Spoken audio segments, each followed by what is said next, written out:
25শে মার্চের কাল রাতের সঙ্গে আমরা যদি 24 জুলাইয়ের গণঅভ্যুত্থানে যে হেলিকপ্টার দিয়ে গুলি করে বাচ্চাদের মারা হয়েছে কিংবা রাতেও বিভিন্ন জায়গায় গণহত্যা চালানো হয়েছে, মানে কোথাও কি রিলেট করা উচিত হবে বা করছেন কিনা আপনারা? প্রথমত আমি বলি যে দুটি আলাদা বিষয়, এবং আপনি যদি 71 সালের 25শে মার্চের দিকে তাকান, ঠিক যেভাবে পাকিস্তানি সেনাবাহিনী বাংলাদেশের উপরে তাদের আক্রমণ শুরু করে, মানুষ হত্যা করে, নির্বিচারে মানুষকে হত্যা করে, গণহত্যা করে, এবং যেটি এই যুদ্ধে আমাদেরকে জড়িয়ে যেতে বাধ্য করে। এবং আপনি জানেন যে তার ভেতর দিয়েই কিন্তু আমরা স্বাধিকারের চেতনাকে 9 মাসের মুক্তিযুদ্ধের ভেতর দিয়ে আমরা স্বাধীনতা অর্জন করি বা বিজয় অর্জন করি। ওইটি আমার কাছে মনে হয়েছে যে গণহত্যার একটি মানে বিশ্বের কাছে একটি বড় উদাহরণ, যে একই দেশের সেনাবাহিনী তার জনগণের উপরে কিভাবে ঝাঁপিয়ে পড়তে পারে এবং রাজনৈতিক আন্দোলন বা স্বাধিকারের দাবিকে কিভাবে সামরিক কায়দায় আপনার শেষ করে দেওয়ার চেষ্টা করা হতে পারে, এবং এটি একটি আলাদা উদাহরণ। 24 সালে আমরা যখন 15 বছরের দুঃশাসন, ফ্যাসিবাদী শাসন এবং আমাদের গণতন্ত্র হরণ করার পরে এই যে জুলাই অভ্যুত্থানকে আমরা যে অবস্থায় দেখতে পেলাম, আমি নিশ্চিত জানি যে অনেকেই 71 সালের সাথে তুলনা করেছেন, এবং তুলনার কিন্তু অনেকগুলো জায়গাও আছে।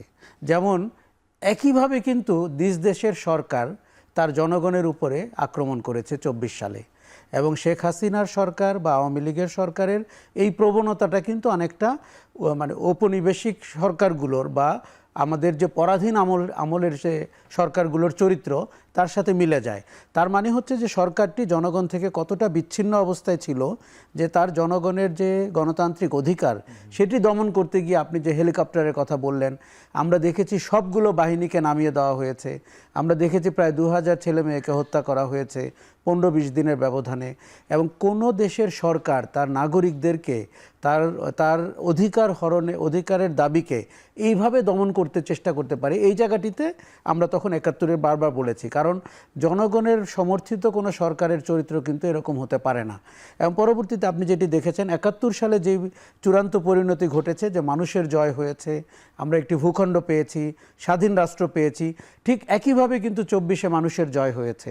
আমরা একটি ফ্যাসিবাদ মুক্ত দেশ পেয়েছি, এবং আমি আজকে নিশ্চিত জানি আমাদের আরও সাম্প্রতিক অনেক বিষয় সামনে চলে এসছে, কিন্তু আমি কিন্তু 24 সালের জুলাই মাস বা অগাস্ট মাসকে আলাদা করে বিবেচনা করতে চাই, তার গুরুত্বটি আলাদা করে ভাবতে চাই, পরবর্তীতে অনেক ঘটনার সাথে তাকে মেলাতেও চাই না। জি, একদমই। আমরাও রিপন ভাই একটু জানতে চাই, আশরাফ ভাই যে বিষয়টি বলছিলেন, যে যেভাবে নতুন করে একটি এই 24-এর যে জুলাই গণঅভ্যুত্থান, সেখানে আমাদের বাংলাদেশকে নতুন করে আবার এসেছে, অনেকেই বলছেন নতুন বন্দোবস্ত। তো এই যে নতুন করে আসলেন, আপনারাও সেখানে খুব প্রত্যক্ষ হয়ে মাঠে ছিলেন, আপনাদের দল অনেক ভূমিকা পালন করেছে 24-এর গণঅভ্যুত্থানে, কিন্তু সেখান থেকে আজকে আমরা দেখেছি প্রধান উপদেষ্টা তিনি জাতির উদ্দেশ্যে দেয়া ভাষণে বলেছেন, আমি যদি কোরআন কোট পড়ি, তিনি বলেছেন সব সময় মনে রাখতে হবে আমরা কিন্তু যুদ্ধাবস্থায় আছি। তিনি একটি লাইন বলেছেন, দেশের সামগ্রিক বিষয় নিয়ে তিনি বলেছেন। তিনি এরপরে গিয়ে বলেছেন যে গুজব হলো এই জুলাই অভ্যুত্থানের বিরুদ্ধে পরাজিত শক্তির মস্ত বড় হাতিয়ার। তিনি গুজবের কথা বলতে গিয়ে এই কথাগুলো বলেছেন, এবং তিনি সর্বশেষ আরেকটি কথা বলেছেন যে এই গুজবের পিছনে দিনরাত কাজ করছে সীমাহীন অর্থ এর পেছনে নিয়োজিত আছে, এবং এদের মূল লক্ষ্য হলো জুলাই গণঅভ্যুত্থানকে ব্যর্থ করা, ঐক্যের মধ্যে ফাটল ধরানো। এখনও ঐক্য নিয়ে কথা বলতে হচ্ছে কেন? এটি ধন্যবাদ আপনাকে। আসলে প্রথমে আপনার ওই প্রসঙ্গটাই তুলতে চাই। বাংলাদেশের স্বাধীনতা যুদ্ধের প্রেক্ষাপট এবং যুদ্ধ এবং বিজয় এর সাথে আসলে 24-এর কোনো মিল নেই। এটা সম্পূর্ণ ভিন্ন প্রেক্ষিত। ওটা ছিল একটা মানে ভূখণ্ড পাওয়ার মানে লড়াই, একটা গণতান্ত্রিক রাষ্ট্র পাওয়ার লড়াই। একটা রাষ্ট্র আমরা পেয়েছি, ভূখণ্ড পেয়েছি, কিন্তু রাষ্ট্রের গণতান্ত্রিক উত্তরণটা ছিল না। জি। সুতরাং রাষ্ট্রের গণতান্ত্রিক উত্তরণের যেটা লড়াই, এই লড়াইটা তো চলমান। কখনো কখনো মুখ থুবড়ে পড়েছে, কখনো কখনো আপনার ফ্যাসিবাদে নিপীড়ন নির্যাতনের মধ্য দিয়ে এটা একেবারেই বিপর্যয় দিকে চলে গিয়েছিল। আবার মানে কি বলে মানুষ আবার রুখে দাঁড়িয়েছে, সংঘবদ্ধ হয়েছে। এটা হয় পৃথিবীর বিভিন্ন ফ্যাসিবাদী ব্যবস্থায় যে সমস্ত রাষ্ট্র ছিল, এরকম বহু দেশ আছে দশকের পর দশক পর্যন্ত আপনার ফ্যাসিস্ট রেজিম তারা কন্টিনিউ করেছে। এটা একেবারেই ঠিক না যে 2 বছর 4 বছর 5 বছর লড়াইয়ের মধ্য দিয়েই যে আপনার মানে একটা ফ্যাসিবাদী ব্যবস্থা নির্মূল হয়ে যায় তা না। ফ্যাসিবাদ তো একটা সিস্টেম, একটা কনসেপ্ট, একটা আকাঙ্ক্ষা, মানে মানে অর্থাৎ নেগেটিভ অর্থে আকাঙ্ক্ষা, মানে ক্ষমতা আঁকড়ে থাকার আকাঙ্ক্ষা, যেন তেনভাবে মানে থাকতেই হবে, মেরে হোক কেটে হোক যেভাবে হোক। তো এই অ্যাটিচিউডটা তো আপনি রাতারাতি বদলে ফেলতে পারবেন না। ইয়েস, সেই অ্যাটিচিউডটা বদলে ফেলার জন্য মানুষ যেভাবে রুখে দাঁড়িয়েছে, যেভাবে সর্বাত্মক প্রতিরোধের মধ্য দিয়ে একটা সরকারের পতন ঘটেছে এবং পালিয়ে যাওয়ার মতো ঘটনা ঘটেছে শাসক গোষ্ঠীর, এটা তো একটা বিরল ঘটনা। 200-400-500 প্রায় নিকট 700-800 বছরের মধ্যেও যদি আপনি এই ধরনের ইতিহাস পাবেন না, যে একেবারেই মানে মানে হেড অফ দ্য গভর্নমেন্ট থেকে শুরু করে এবং তার অনুগত মানে চাপরাশি পর্যন্ত সবাই মানে পালিয়ে গেছে। প্রশাসনের কর্মকর্তা থেকে শুরু করে, পুলিশের কর্মকর্তা থেকে শুরু করে, কে না জাতীয় মসজিদ বাইতুল মোকাররম পালিয়ে যাওয়ার পরে ঐক্যটা কেন থাকছে না? আসছি ঐক্যটা তো আপনার দেখবেন, যারা আমরা লড়াই করেছি আমাদের প্রত্যেকের লড়াইয়ের জায়গাটার লক্ষ্যটা ছিল এক।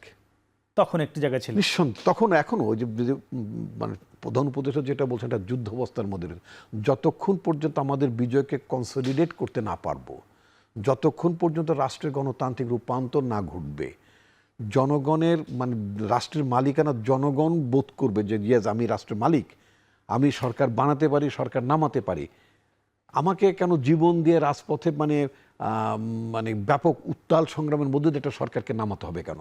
যদি আমরা খুব মানে যেই যুক্তরাজ্যের কথা, আমরা ওয়েস্টমিনিস্টার টাইপ অফ গভর্নমেন্টের কথা বলি, ডেমোক্রেসির কথা বলি, এই যে দেশটার মানে গত কয়েক বছরে মানে একটা টার্মে, এটা তো নতুন গভর্নমেন্ট আসলো সেটা আলাদা, একটা টার্মে অলমোস্ট 3 থেকে 4 জন প্রধানমন্ত্রী মানে বদল হয়েছে। সেটা আপনার বরিস জনসন থেকে শুরু করে, ঋষি সুনাক থেকে শুরু করে, লিজ ট্রুস থেকে শুরু করে, প্রায় 3 জনের নাম তো আমার এই মুহূর্তে মনে আসছে।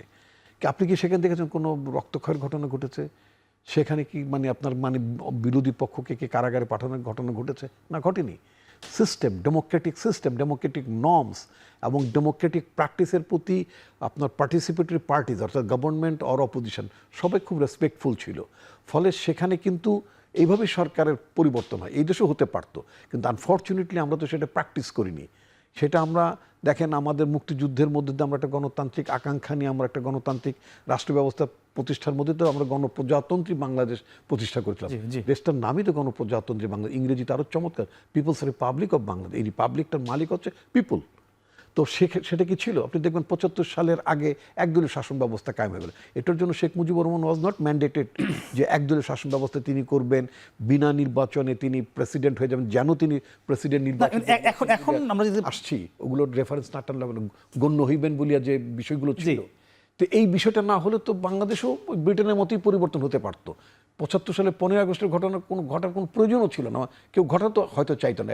এটা অত্যন্ত নিঃসন্দেহে মানে আপনার অত্যন্ত মর্মন্তুদ ঘটনা, দুঃখজনক বিয়োগান্ত ঘটনা, কিন্তু unfortunately we had to witness those incidents, যেগুলো তো আমাদের দেখতে হয়েছে, তাই না?